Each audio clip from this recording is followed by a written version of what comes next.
Hello বন্ধুরা, এক দশক পর আবার পুনরায় এক বছরের বিএড কোর্স চালু হচ্ছে। এটাই হলো এখন সব থেকে বড় আপডেট। তো বন্ধুরা, শিক্ষা ব্যবস্থায় আবার বড় পরিবর্তন আসছে। প্রায় এক দশক পর বিএড কোর্স ঠিক আগের মতোই এক বছরের হতে চলেছে।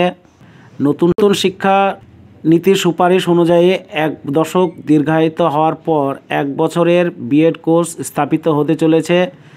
National council for teachers education নতুন শিক্ষানীতি 2020 সুপারিশ অনুসারে এই দশকে দীর্ঘ বিরতির পর এই বছর এক বছরের পরিকল্পনা করেছে। বন্ধুরা, এবার আসি এই কোর্স কাদের করতে দেওয়া হবে। যারা 4 বছরের স্নাতক ডিগ্রি সম্পন্ন করেছে, মানে যাদের গ্র্যাজুয়েশন 4 বছরের, তারাই এক বছরে বিএড করবে। সোমবার 8 সদস্য কমিটিতে বিভিন্ন শিক্ষা বিষয়ক বিভিন্ন আলোচনা সিদ্ধান্তের সঙ্গে এক বছরের বিএড কোর্স চালু করার সিদ্ধান্ত অনুমোদন করেছে। 1995 সালে কাজ শুরু করার পর এনসিটি এক বছরের বিএড প্রোগ্রাম পরিচালনা করেছিল। তবে 2014 সালে দুটি বিশেষজ্ঞ প্যানেলের সুপারিশ অনুসারে পশ্চিমবঙ্গ সরকার এই কোর্সটি বাতিল করে দেয় এবং 2 বছরের বিএড কোর্স চালু হয়।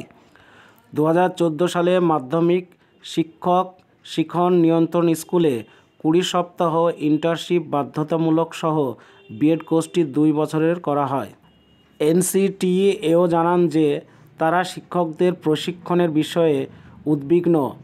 এক বছরের বিএড কোর্স চালু হলে তার গুণমানের জন্য কোনো ত্রুটি না হয় সেদিকে নজর রেখেই স্কুল ইন্টার্নশিপের মতো ব্যবহারিক প্রশিক্ষণ প্রদানকে অব্যাহত রেখেছে। আর একটা কথা, এবছর থেকে যোগ সংস্কৃতি, শিল্প, শারীর শিক্ষা এই 4টি বিষয়ের উপর টিচার্স এডুকেশন প্রোগ্রাম চালু করার পরিকল্পনা রয়েছে। তো বন্ধুরা, এবার থেকে এক বছরে বিএড কোর্সটি চালু হলো। ভিডিওটি ভালো লাগলে লাইক শেয়ার করবেন, পাশে থাকবেন। ধন্যবাদ।